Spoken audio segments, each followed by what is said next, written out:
Hi, I'm Jonathan Burns with Tallahassee Nurseries. I'm being a little quiet because I'm down here by our pond at the nursery. I was hoping to catch some wildlife for this talk. I just heard a bullfrog, but a lot of times we have turtles down here and squirrels and sometimes a wood duck. It's just been frogs so far this morning, but that's okay. It's a good setting. I want to talk to you about wildlife. I know whenever I see wildlife, I get really excited. The general process is I'm driving down the road, a rabbit runs in front of me, I slam on the brakes and I just scream, "Rabbit, rabbit, rabbit!" A lot louder than that. Also, I just don't want to hurt your ears. I'm not proud that I react like a 4-year-old every time that I see wildlife. It doesn't matter what it is. Even just a cat I don't know running by is pretty exciting. I don't think I'm alone in that though. It's really cool to see a wild animal. And I've been thinking about, why is it so exciting? Why do we go on trips? We go hiking, we go looking for them just to see wild animals. I think it's because we share our world with them. We share our environments, our neighborhoods with them, but we only interact with them for that brief little tiny window when we see it. It runs across the road, that 5 seconds. That might be the only time you and that creature ever interact, but it might live in your yard. It's lived its whole life. It might live 5, 6, 20 years. And you only see it that one time, even though you're so close. It's that little window into a kind of secret world of wildlife that we don't ever get to be a part of.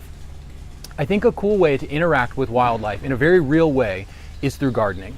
That kind of lets you touch base with them in a, it's not a hands-on, you're not touching them, you're not always seeing them, but in a meaningful way. You help feed them, you help house them. Plants are food, shelter, tools, everything to wildlife. In a very real way, plants are everything to us as well. We just process them a lot more. But to the wildlife, that direct plant is its whole survival. Now, you can use lots of different plants to help wildlife. I think it's really cool to focus, there's our bullfrog.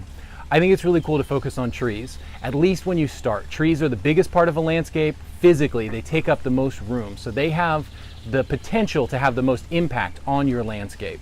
So if we focus on trees for wildlife, there's a lot of ways you can help. Food directly, acorns, nuts, berries, fruit, there's all kinds of ways that trees directly feed wildlife, as well as things that we wouldn't think of as food. Twigs, bark, leaves, things that we don't eat but other animals do, directly feeds wildlife. Then there's the indirect way.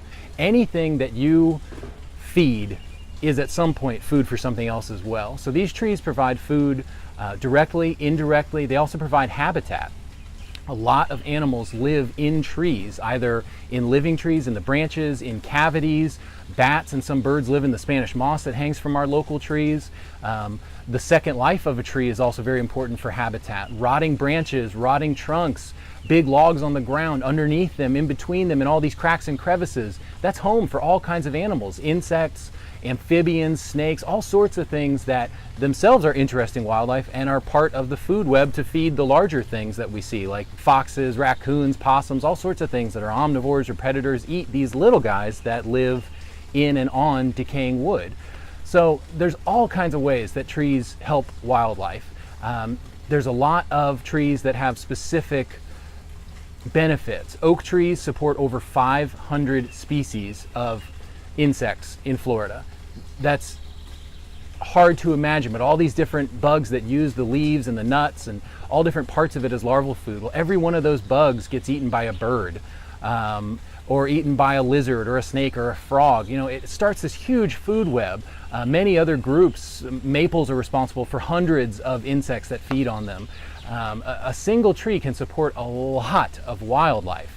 So whenever you're ready to put some more shade in your yard or get that nice feature next to the house, think about the wildlife when you plant it. We'd love to help you here at Tallahassee Nurseries pick out the right tree that'll support the wildlife for your yard.